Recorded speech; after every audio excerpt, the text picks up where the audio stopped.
Hello, welcome. My name is Pamela Gordon, and I'm very happy today to have a couple of guests I'll introduce to you in a moment. The topic today is all about eco-design, especially when we have different types of supply chains we need to manage.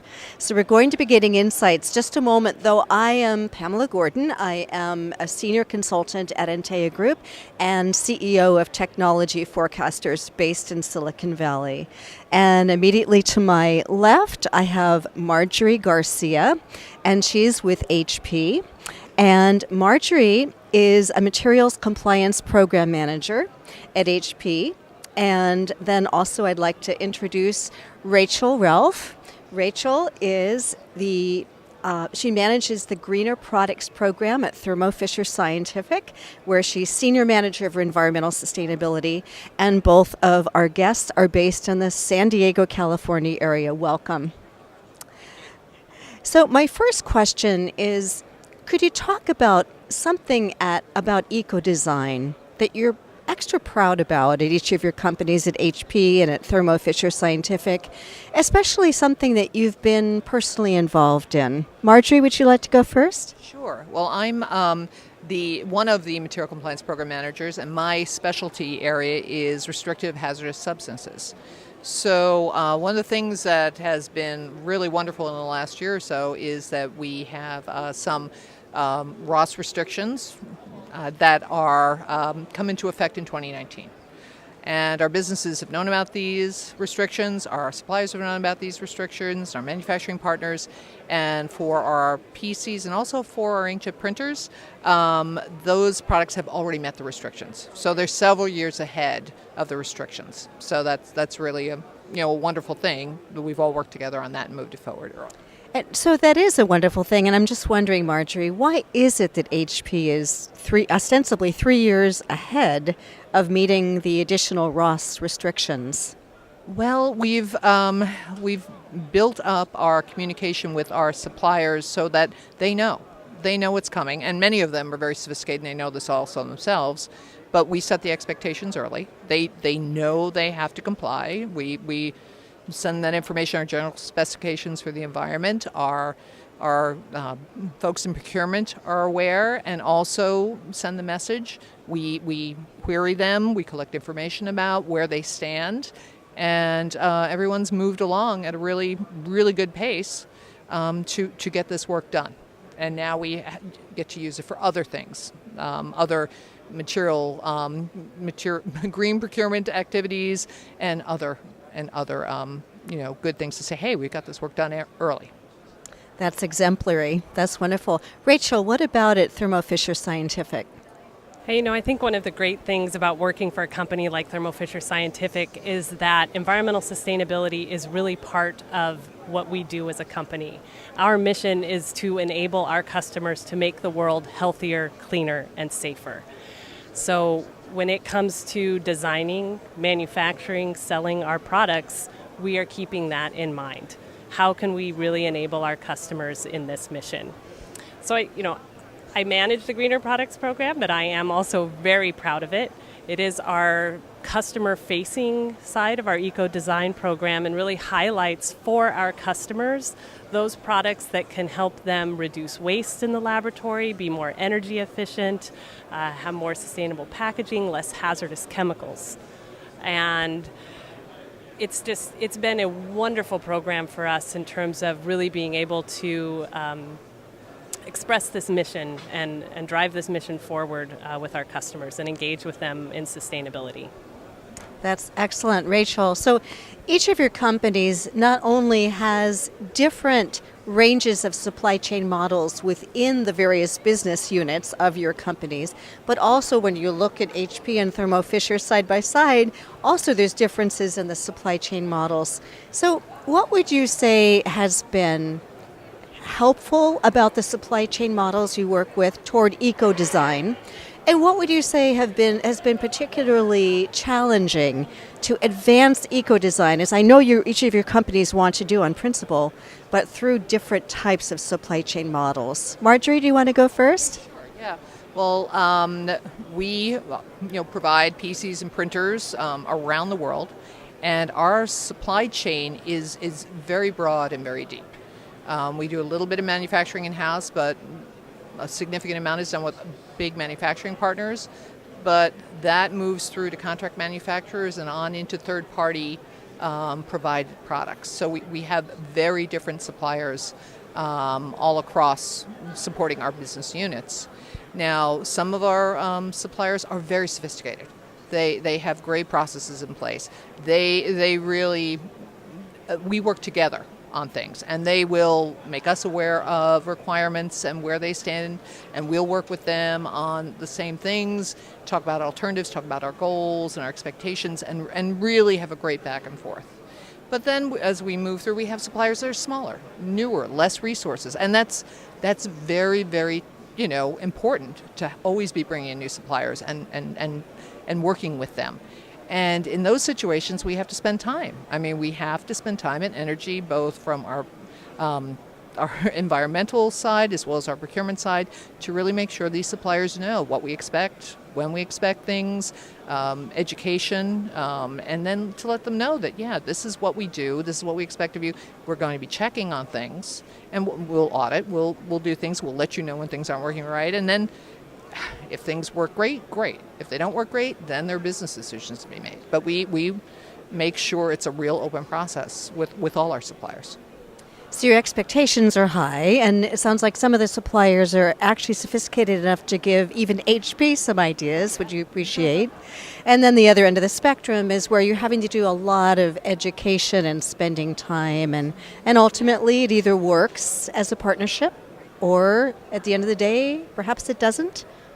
Oh, absolutely. And sometimes those smaller suppliers grow into something great. So we are always, looking at our entire supply chain and setting expectations and working with them and making sure that we monitor the results. And if something goes wrong, we work with them to fix things. It's very much a plan, do, check, act kind of relationship with our suppliers.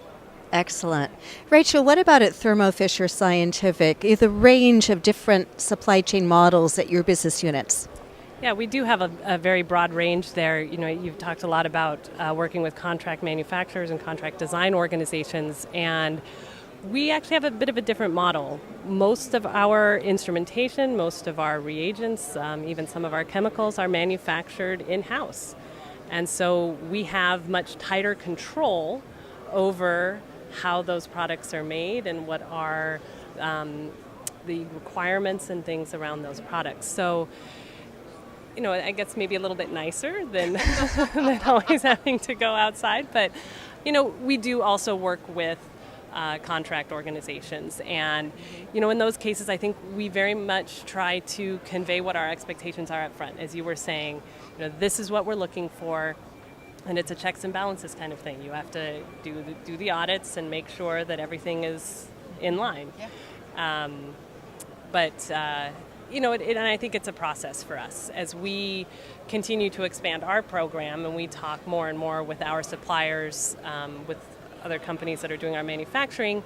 It's conveying that message and that expectation more and more. A lot of what we do is around education and really, not only educating our own teams internally on how to design for the environment, but also talking with our manufacturers about that as well.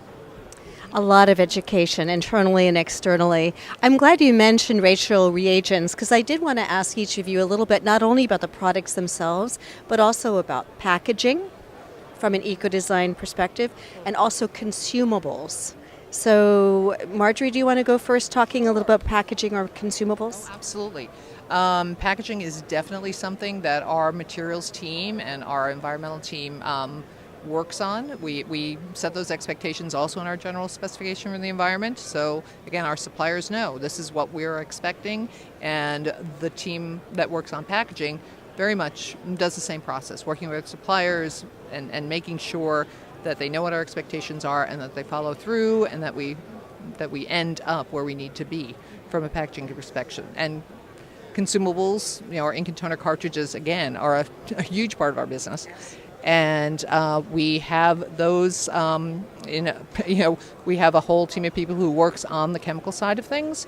And we also have a really wonderful closed-loop recycling process for our cartridges. And that's been going on for many years, and billions of cartridges have been recycled. And most of our new cartridges are more than half, sometimes 3/4 recycled material. So it's really a great environmental process. And post-consumer recycled. Oh, absolutely, yeah. Oh, yes, absolutely. Rachael? I hear you on the post-consumer recycled piece. I'm smiling because I think we all dream that we'll be able to incorporate more post-consumer recycled. The reality of a lot of the plastic consumables that we sell as a company is that in order to have the quality of the product that is necessary for the experiments in the lab, it has to be virgin material. So that's not necessarily an option for us in that sense, but it's a great opportunity area for us, I would say. That's where the closed loop comes in. It's like that's how we can guarantee that we have that quality of material. Exactly. And when we can't bring it back into our products per se, we are always looking for ways that we can close that loop and bring that back in through our packaging or through other aspects that we use in our supply chain. Yeah. Excellent. So I want to ask you, each of you, to give some advice. You obviously work with a variety of supply chain models within your organizations, and you've been very successful at having a foundation of eco-design expectations at each of your companies and educating and expecting and cajoling, I'm sure. What advice would you have for other companies who want to advance their eco-design progress, but maybe they feel hindered or confused about how to get their supply chain engaged enough so it doesn't slow them down?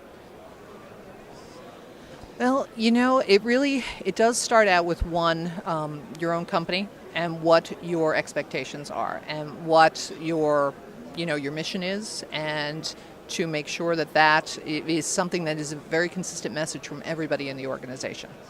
And then working with suppliers, they need to know that, and they need to know your expectations, and to be open to the questions and the back and forth, and to be able to say, okay, there's materials we want to restrict, and we'll provide, in many cases, well, here's our assessment of alternatives.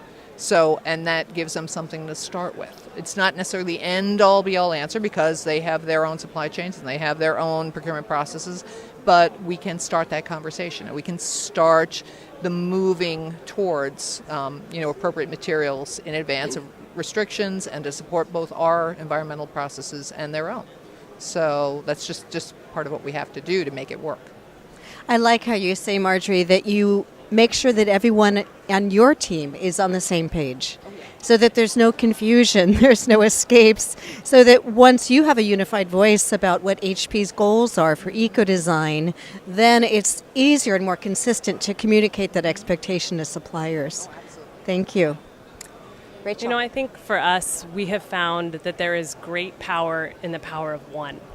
If you can find one success, one product that you are trying to redesign, or one material that you are trying to substitute, if you can make that one success happen and have excellent communications around that success, both internally and externally, that it kind of catches on like a wildfire. People see that and they're like, wow, I want to get on board with that. That looks awesome. And that's something that I think is very key to getting off the ground in the first place.